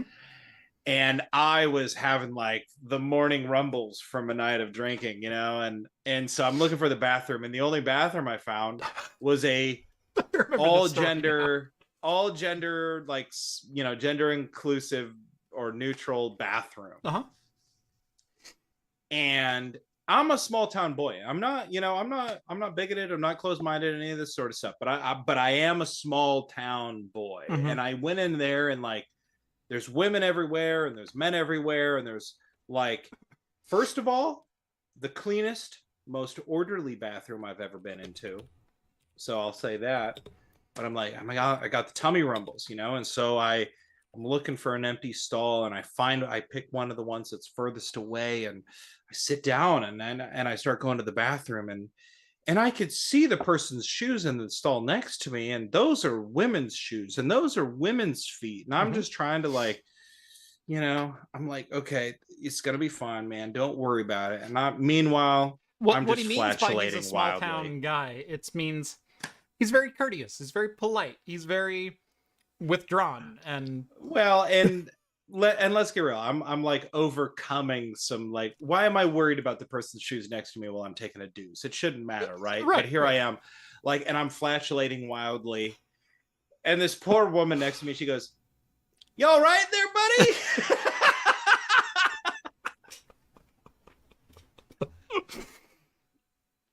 And I'm like, "Yeah, I'm fine." he's just holding on for dear life. Like, just hang in there. It's gonna be okay. And I just died a little bit on the inside, like, no, like, not. I probably would. The problem is this: that conversation wouldn't have happened in an all-male restaurant. Right. I would have just been going in there, letting my freak flag fly, and nobody would have said anything, and I could have left pretending as though I just had a normal bowel movement. Right.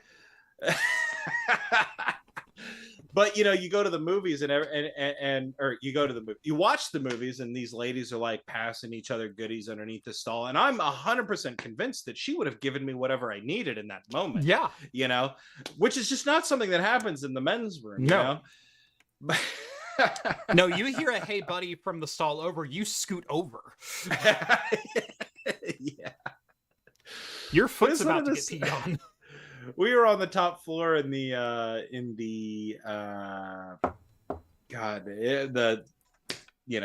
expo hall, whatever the dang thing is called. The Seattle Convention Center? The convention center, thank you. And I just remember like the floor bouncing, because we're on the top floor. The floor bouncing. It was like, I gotta go to the bathroom. I'm so sorry. That was awful after a night of drinking.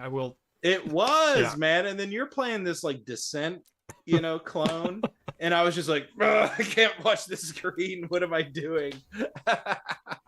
I will say one of the proudest moments ever is I sat down on Overload, and they handed me a controller, and I start flying through the first level, and I'm strafing, and I'm moving all 3 degrees at one time, and the lead dev leans over to me and goes, "You know what you're doing, don't you?" But, yes, I impressed the Descent dev. I'm sorry, and didn't that guy look like he developed Descent? Oh, you know what I'm saying?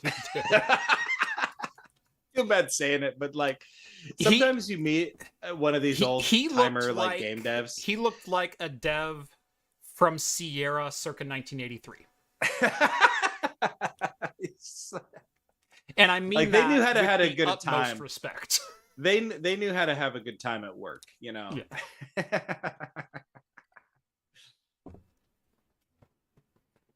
Oh, yeah. And again, at Craft Computing, they use the whole buffalo. That's what Dual Bearded Tech just said. Thank you, Dual Beard. All right, let's talk a little bit of AMD, because AMD went on record earlier this week with what some might see as a controversial topic, not me, or a concession of we're not as good as Nvidia, or however you want to spin this. But when revenue is down, do you fight to maintain Halo product status?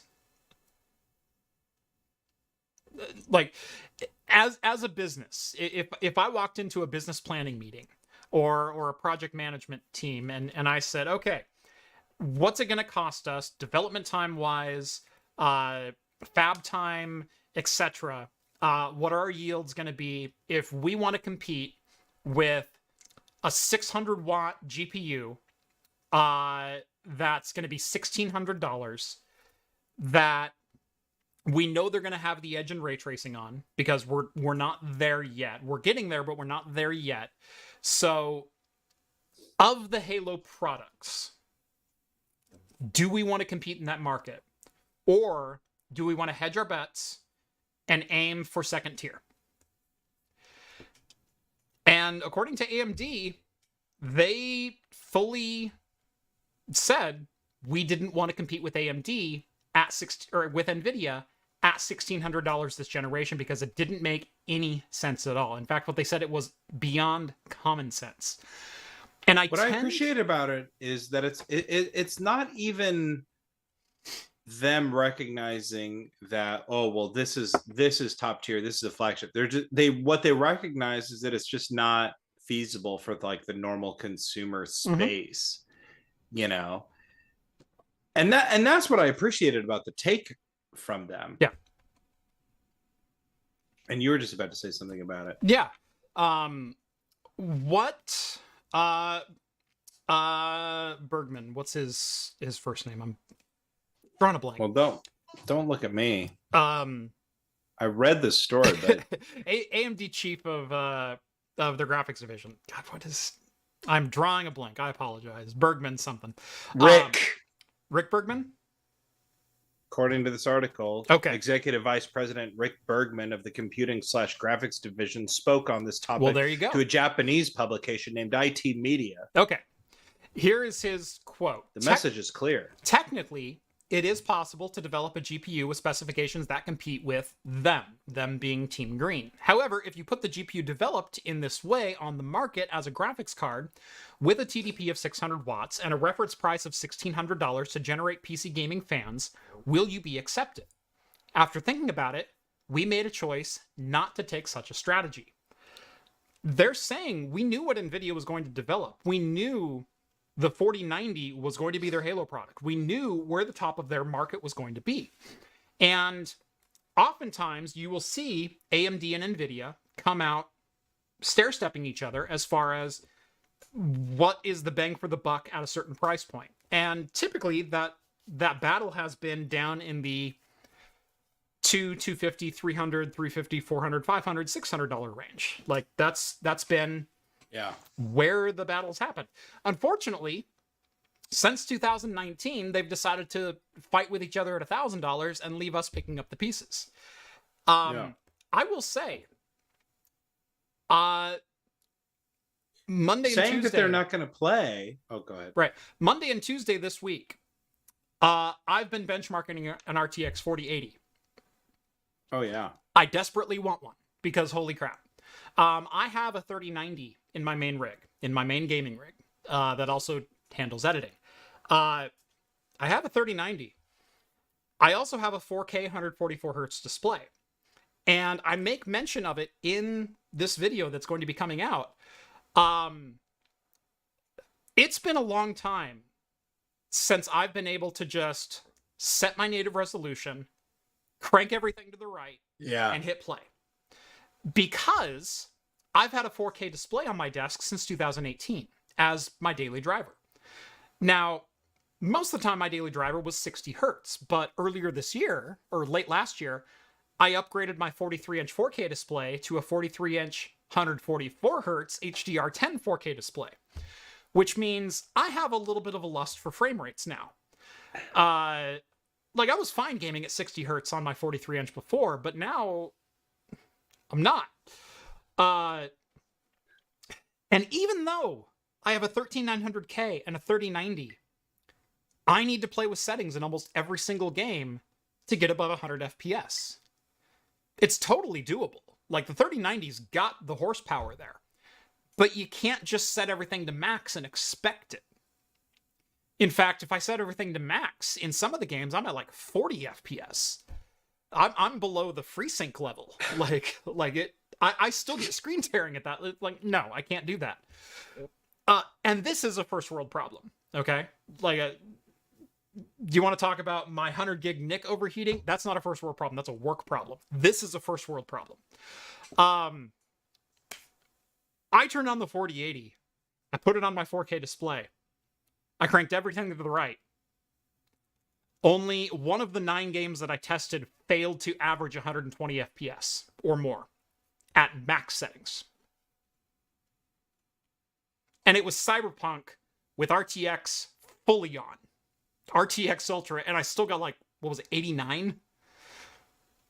God, was it 89? I thought it was in the 89 90s. with a low of 61. Oh, okay. Like my 0.1% low in Cyberpunk Ultra RTX 4K max settings using 12.5 gigs of video memory. My 0.1% low was 61. Jeez. You wouldn't even notice. Right. Like, I feel like a pleb on the 3090 now. Like the difference is that dramatic. And sounds like a pretty hot and steamy gaming experience, you know. And the powerful thrust of the 4080 just God, ramming it in and out of your gaming that, and I've got a you know? 3090 Founders card. It's a thick boy. Oh, It did yeah, not real prepare thick, me right? for the size of the 4080. You weren't ready? I was not ready. Tell us how many watts that was pulling. 320. Oof. The RTX 4080 was pulling 320 watts. Sounds like a hot boy. The CPU was sitting right around 115. I was still within a 600 watt envelope for total system draw. Go on.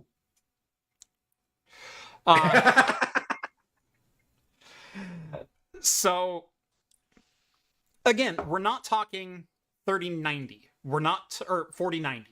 We're not talking fully overclocked. We're not talking pushing we're talking stock speeds out of the box. No tweaking. 400, 500 watts of total system draw. 4K, ultra settings, 144 hertz, locked. And going back to the game that AMD is playing here, I can't say enough as a consumer how much I appreciate the fact that they just aren't playing that game. Because if they just want to keep shooting for who's going to have the Halo products, who's going to have these top tier flagship things, I wish they would come and meet consumers back at $300. Yeah, because and that feels like a good step towards that, where they can begin duking it out at the lower tiers. Mm-hmm. You know, because nobody cares who has the fastest whatever, because in a couple of years AMD is going to have their own 4090 equivalent, and it's not going to matter. Right. In 4 years, the 4090 will be the $250 or $300 card as far as power goes.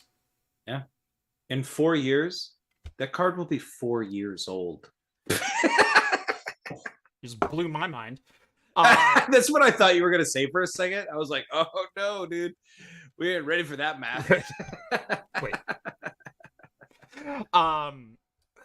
So I bought my 3090 near the peak of the mining craze, and it was because we were switching to ProRes and 422 and like super high bit rates. I needed a lot of video memory. I needed 24 gigs of video memory, and there was but one way to get it, unless I wanted to go with like a Quadro M6000 or something like that, like some card that would not hold up to any other aspect other than video editing.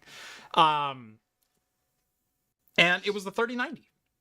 If I wanted a new graphics card, originally I bought a 6900 XT because I went, hey, Adobe's going to support that, right?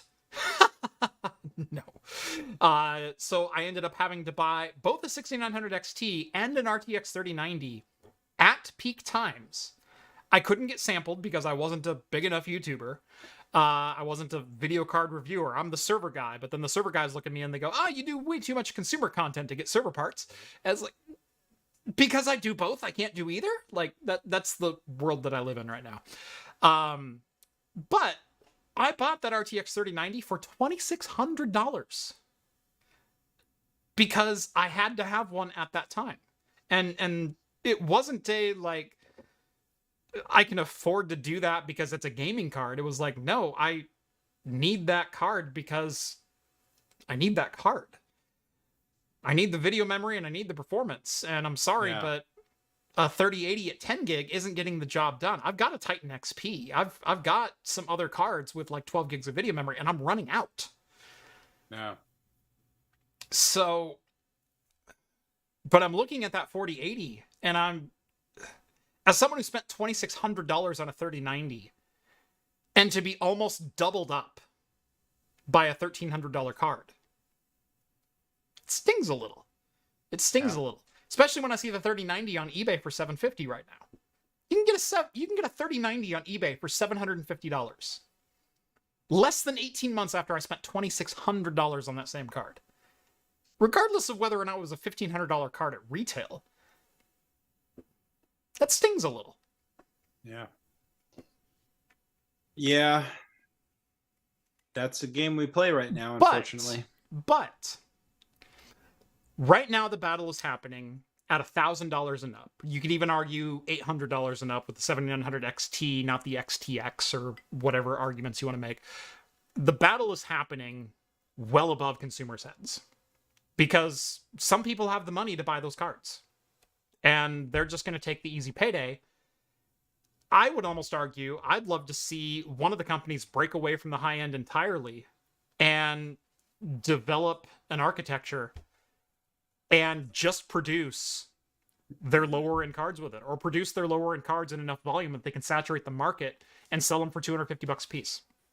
Yeah. And go like, hey, you want, RTX 2080 performance? $220. Boom. All day long, you would sell those cards. It'd be nice to see. Fab times are limited. Production space is limited. And if there's people willing to spend $1,600 on the silicon, the consumers aren't going to win. Yeah. Intel Arc. I will tell you a quick story. Okay. Linus and Luke did the Intel Arc Challenge, and they both could not wait to get off of it for various reasons. I set out last week to do my own Intel Arc Challenge because I had an RTX 2080 in this rig, and while it was performing great, it was a triple slot card, and I wanted to go down to a 2-slot card because, well, I needed access to that extra PCI Express lane, which turned out to be an X8, not an X16, so moot point anyway. But I pulled the RTX 2080 out of my rig. I installed my Intel Arc A770 16 gig because I went, hey, this is a streaming rig. It's not a gaming rig. I don't need DirectX 9 or any other support like that. But hey, if I'm doing OBS, AV1 encoding could be a huge boon. Like, that could totally benefit my channel, benefit my workflow. Let's go Intel, because this is a work computer. It's not a gaming box. So I installed the Intel card. I took it out 2 days later because I couldn't get the AV1 encoder to work inside of OBS. I couldn't get, I couldn't post encode anything in AV1 because, Handbrake wouldn't do it. It was erroring out every single time. And then I realized that I still use NVIDIA Broadcast RTX Voice on a very regular basis, and I can't do that without an NVIDIA card. Yeah, so painful. I installed my 3070 instead. Yeah, I tried. I wanted to get Intel, and I wanted to give it a use case at $350. That was like, yes, or what is it, $279 now? Yeah, it went down. Yeah, it went down in price dramatically. And I think in some use cases, it's still a dynamite value. Just gaming, right? Like, if you're just gaming, if you don't have to worry about content creation or any of this other, like, workstation style stuff, I think you got yourself a value. But who knows? And if Intel's serious, we'll begin to see that level of ubiquity that we see with NVIDIA. It's going to take time. Remember, Intel is fighting 20 years of driver experience and development in a very short time. And the fact that they brought a card to market at all, like, I don't know, Rett, if you saw LTT got their hands on an MTT S80, which is China's homegrown graphics card, presumably developed with NVIDIA tech and some trade secret espionage crap with a former VP going over and making his own graphics card with blackjack and hookers. Allegedly. All those. Allegedly. But I had the opportunity to buy one of those. And given my reputation as the guy that imports a lot of Chinese gray market stuff, I was all over it. Until I saw the price tag, and the opportunity that I had to buy one was $500, and I went, ooh, I'm kind of on a spending freeze for a lot of like large money projects right now, because I have a super big money project in the works at the moment. Hashtag spoiler alert. And I'm like, I don't have $500 for a budget for a single video right now. Unless I'm going to get like affiliate links out of it, but no one's going to go buy this card. Like that's not going to happen. So I passed on it. Well, Linus ended up getting one, and he goes, it performs in most games at the level of like a GTX 960, but it costs $240, and that's only in the games it works. In the games that it works, there's only like 12 of them, because they've only written enough driver support to work in 12 games. So... Classic. Yeah. Classic. Yeah. That's too bad. Yeah. So I wanted one of those cards, but it just didn't work out. Yeah, anyway, if you're curious on what I'm going to be spending more money on, I'm going to be spending a lot of money here in the next couple of months. And hopefully breaking ground on something just as soon. So stay tuned to find out what that is and how you might be able to help. Because... Yeah. Hashtag spoilers. Hashtag this office is too small for the two of us.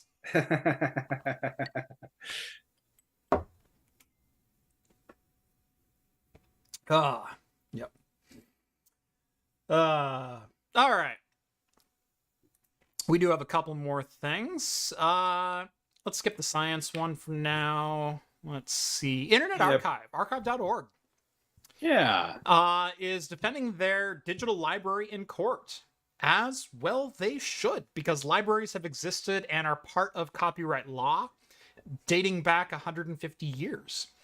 And yeah, surprise, surprise, the four major book publishers out of New York, who have a monopoly on the entire book publishing industry, feel that they are losing out on millions of dollars in revenue because, well, if libraries exist and someone can just borrow a book, then every time someone borrows a book, that's costing us $29.95.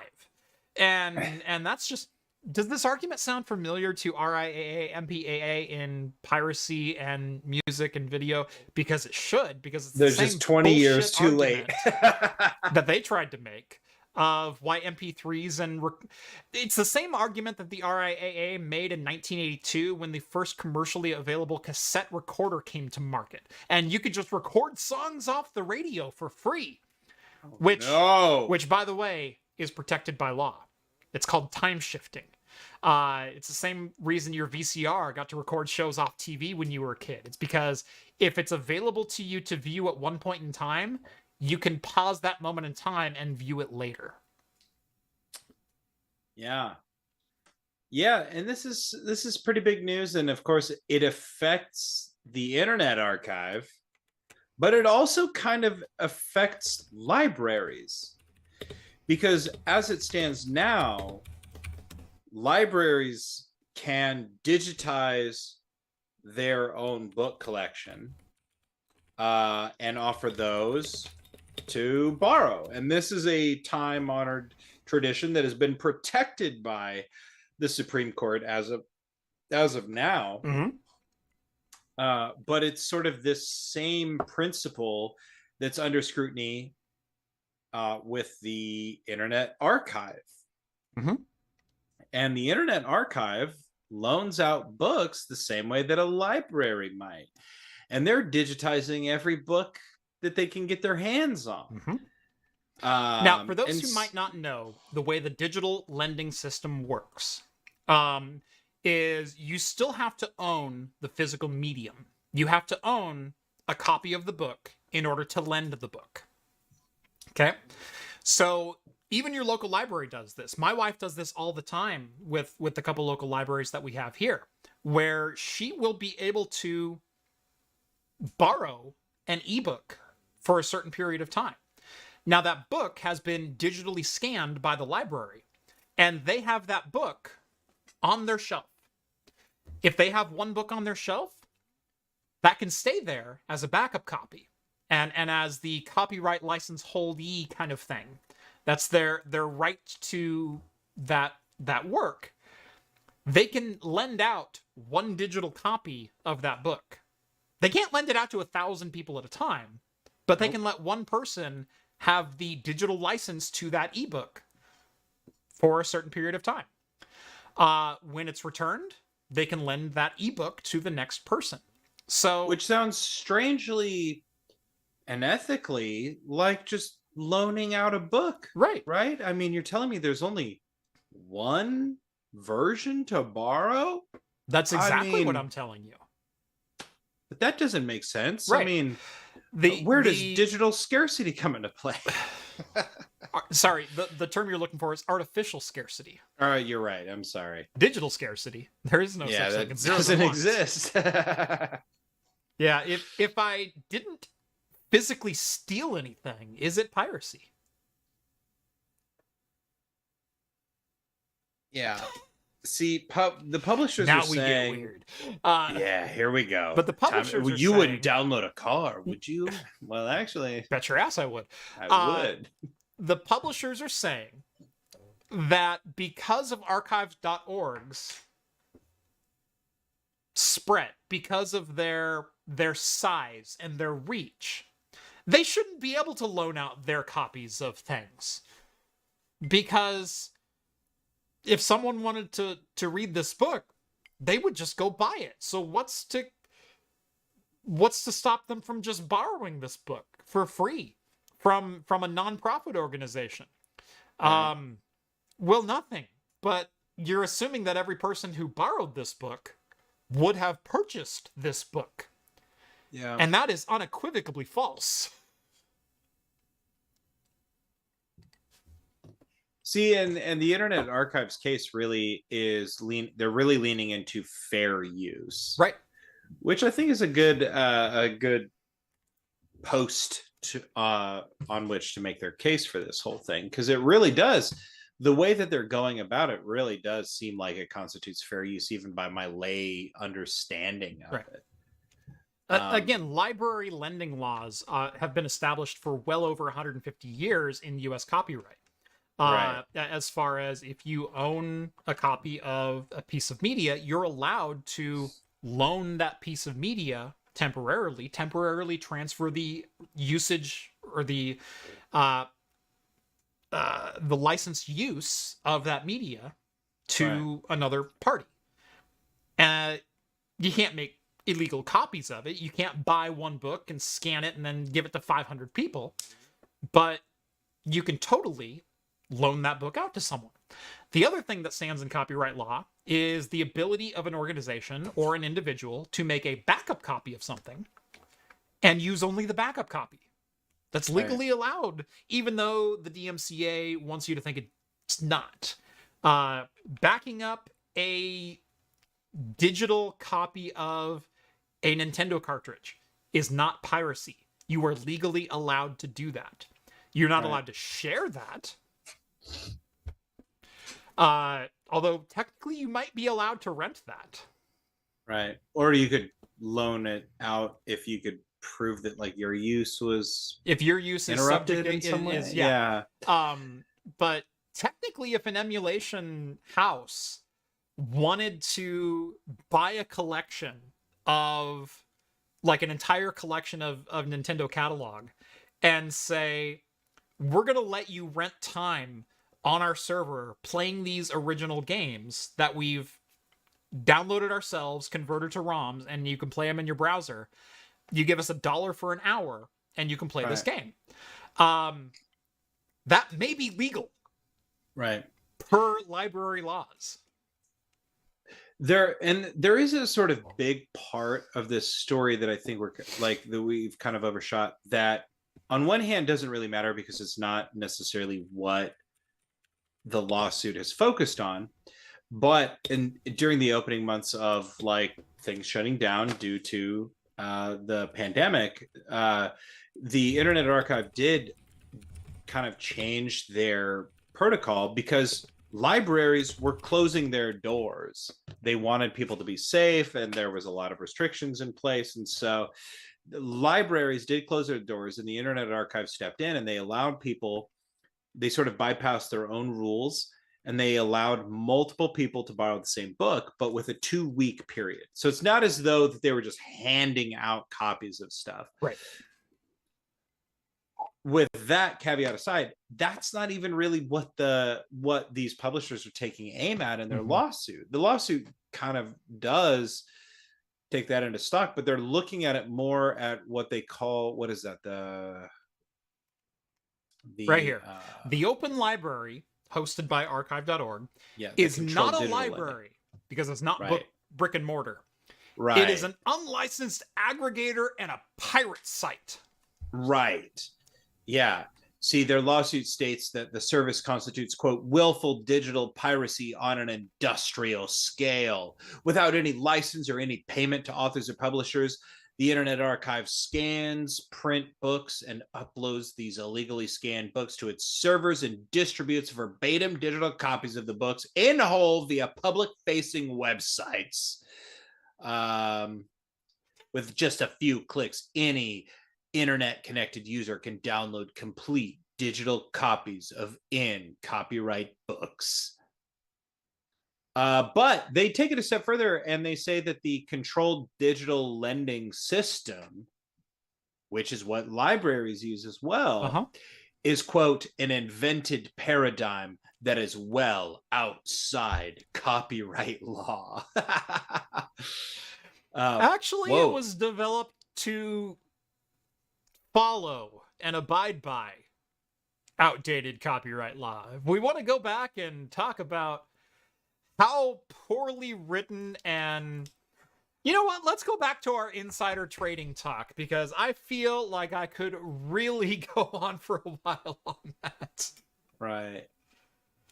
Something monopoly, something lobbying, something for digital publishers that own the rights to literally every work of media that you or I have ever consumed and ever will consume, are telling archive.org that they're not allowed to function as a library. But this isn't a political talk show, Jeff. We can't get political about this. I'm just stating morality and legal filings. And it's just following the bonkers letter to me. of the law. It's just bonkers to me. Yet somehow following the letter of the law is controversial thanks to a certain political party. Let's not point. I was going to say it is bonkers that following the law and doing what is ethical and generally considered to be right tends to be a partisan issue. But here we are. Anyway, you ask why we drink on this show. Off Infinity says, I just need Disney to fill that bingo card, and by golly, I can give that to you. I haven't watched it yet, but apparently this week's episode of The Mandalorian features Ahmed Best, who was the actor who acted out as Jar Jar Binks in Phantom Menace. Nice. And apparently he redeems himself by being a total badass. I don't know if this is true. I haven't read this anywhere. My brother-in-law texted me, so we'll see.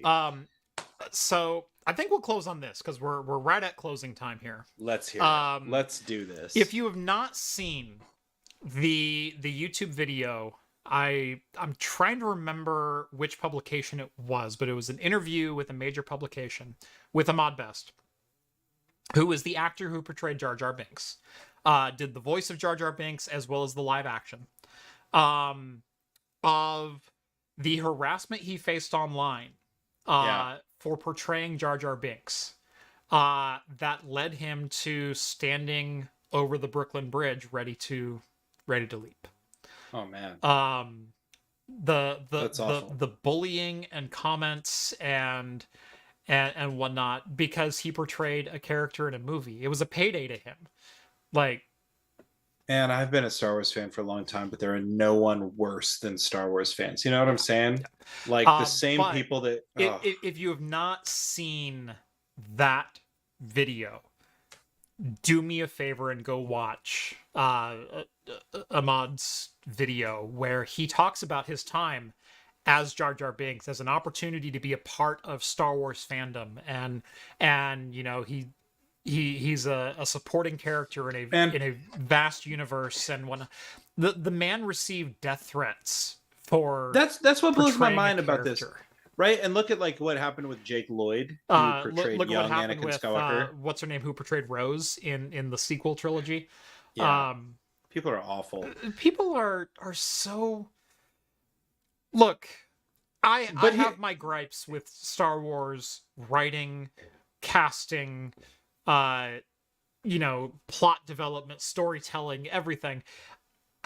I'm still overall a fan of the universe. I can't necessarily say I'm a fan of every movie. In fact, like I could point to 4 out of 9 that I would watch again. Okay. Yeah. As far as like the main trilogies. And I don't care who knows it. Solo and Rogue One both freaking slap. Oh, they slap so hard, dude. They slap so hard, dude. And the fact that we're not going to get another Solo because of all these freaking dumb, quote unquote, Star Wars fans who are just too wrapped up in something to acknowledge that Solo is one of the superior Star Wars films. But all that aside, you know what blows my mind is that like Ahmed Best and Jake Lloyd get all of these death threats for their portrayals of things within the Star Wars universe. But you know who Jake is like Lloyd was 8. For crying out loud. Which is didn't even ruin your movie franchise.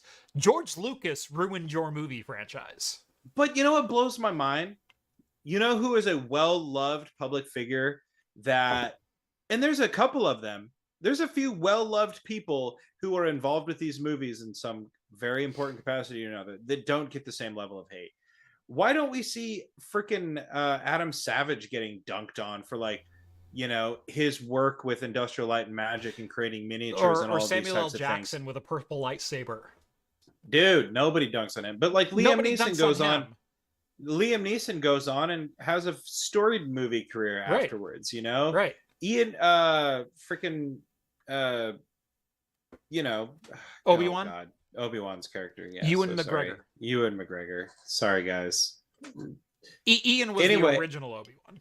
I know, that's where I kept wanting to say Ian McKellen. So Ian McKellen, that's not even his name. Ian McGinnis. Good Lord. Yeah. Dr. Zhivago himself. I don't even know if he plays Dr. Zhivago, but I know he's in that movie. But yeah, fandom goes so far as to sending death threats and it's just so stupid. Hate mail and everything else to these actors. These actors are just people who, yeah, man. Some of them love Star Wars. Newsflash, some of them don't. Some of them don't give a flying F about. It's just a payday. And you can love the work, you can hate the work, but at the end of the day, it's the writers and the producers and the director who are responsible for the end result. And you know what? Like, yeah. The end result of Phantom Menace isn't even as bad as like the end result of something like Rise of Skywalker. You know what? Like, at least like Liam Neeson and like Ewan McGregor are proud of being in that movie, you know? Right. I don't know. Plus, it has one of John Williams' best scores of all time. So, yeah, pretty dang good. Who doesn't start rocking out when Duel of the Fates comes on? Epic. So this is true. In 2007, I bought a 2004 Nissan Maxima. Had 35,000 miles on it. Was one of the newest cars that I'd ever bought at that point in my life, and it was the SE model. Had the V6, had the Bose sound system. It had everything but navigation, and it had an 8 CD changer in it. One of the CDs I kept in that car was the frickin' episode 1 soundtrack. Because, holy crap, there is nothing better than bombing down the highway 80 miles an hour to Duel of the Fates. Heck yeah. So, yeah. Star Wars fandom sucks. Yeah, the bigoted Star Trek fandom sucks. I'm going to call those people out, too. Yeah, that's what really bothers me. And you could see this play out with like the 2020 election, for example, where there's an extremely really vocal. Whoa. Well, there's an extremely vocal like group of people that are dissenting or whatever against Let's call like them the followers mainstream. Of Q. Yeah. And you get call this them with the continuum for this argument. How's that? And like you would hear like some very like balanced minded folks saying like I'm my fingers crossed that there is a very, very silent majority. And they happen to be right. There is a very silent majority. And I think that the same thing can be said, but the problem you get is like ever since like 2014, 2015, like there is this loud minority that these people go online and they base their decisions about their multi-billion-dollar franchises on what these people are talking about. And I remember being one of them, like, why aren't they listening to us or whatever? But then you see how it just constantly makes their product worse. And you're like, why would you continue to shout at these people when they have been making better media without your input for a long time? I love that we've almost come back full circle when it comes to both Star Wars and Star Trek, and I think we'll finish with this. Look at the series that are on the air right now. Look at Book of Boba Fett, Mandalorian, Andor. Look at Lower Decks. Yeah, look at Andor, Strange New Worlds, at Star Trek Picard. Andor. At the people behind that, who have been fans of these franchises for 40 years. As long as we have. And now have their opportunity to stamp their own style on it, but also stay true to the originals, tell the stories and the continuations of these characters. And aren't looking for validation on Reddit and 4chan forums. Because that was the downfall of the J.J. Abrams Star Trek franchise, as well as the Star Wars sequel trilogy. They started, and they've admitted to this in numerous interviews. Game of Thrones also. Throw Game of Thrones season 8 into there. They started reading like fan predictions of what would happen. And if they would read what they had scripted, they would say, well, we can't do that now because we have to surprise them. And so Game of Thrones fans had everything dead to rights except Bran becomes king by default. Like, everyone else dies, and the cripple... Whoa, spoilers, goddamn. It's been a couple years. I'm sure you're fine. Yeah, I'm fine. I watched the dang show. As did I, and I was disappointed as everyone else. I was fine with it. But I'm fine because I think the book is going to be better, so I'm holding out hope. Yeah, I'm holding out hope. But then you go and you look at Star Wars, and where you have Force Awakens, and it's like, holy crap, there's like potentially like 2 Force-sensitive people in Finn and Rey, and we've got this new hope with the kid with the, grabbing the broom via the Force at the end of the best Star Wars movie, The Last Jedi, yeah, and whatnot, and then it's like, man, I wonder if after Kylo Ren killed Snoke and Rey broke away from Luke and all this, like, are they just going to do away with the Order entirely and form a new order and everything? Oh. And they're like, well, now we can't do that. You were going to bring back Palpatine. Yeah. It's stop. And they have to have the biggest fleet ever hidden in this big thing. Right. This big cloud. And they fly now. Did you know that? They fly now. They fly now. Yeah, they fly now. But somehow and Palpatine is back. And all credit to Star Trek Discovery for existing in a time when no one gave a flying crap about Star Trek. But the moment you mentioned sequel, I was done. The moment you let someone write your show and make it to air with common technobabble, not Treknobabble, technobabble, of there was a sequel error in such and such database and they're through the second firewall, I knew you had no one behind you who gave a flying F about Star Trek. And it shows in your end product. And while I was critical of the first couple seasons of Picard Season 3 is written by some hardcore, lifelong Trek fans who know the ins and outs of the story and know both where the characters could go and where they should go. And I love it. And I love what they're doing with Andor. And I love what they did with Book of Boba Fett. And I love what they did with Mandalorian.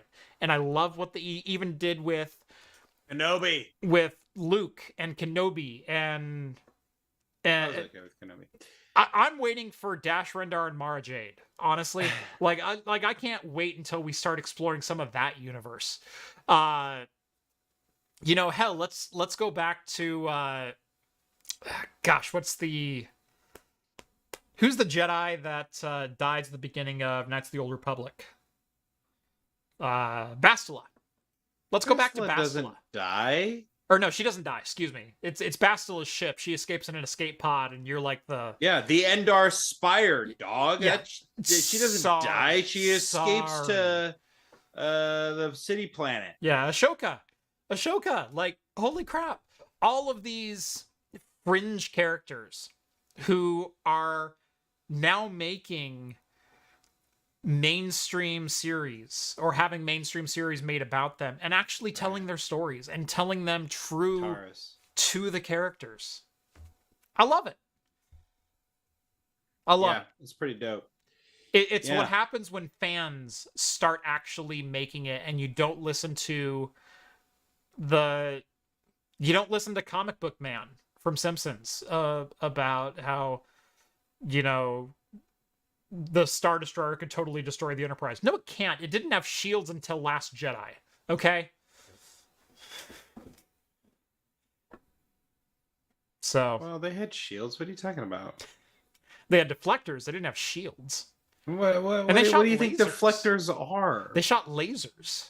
What do you think deflectors are? Deflectors move little particles from in front of you so when you're going at faster than light speed, that's they don't Star tear through the Trek. ship. That's Star Trek. That's also Star Wars. Yeah, no, deflectors were no. Go back and watch A New Hope. They talk. I about just watched shields. New Hope. Yeah, deflector shields, exactly. Yeah, that's because they're also only firing lasers. Yeah. Remember in TNG when they said they're powering up lasers and like, do we even raise shields? Like that should have been all the talk you needed about that. Yeah, one of them is a fantasy show. The other one's science fiction rooted in actual science fact. Right. And one of them is Star Wars. One of them has laser swords.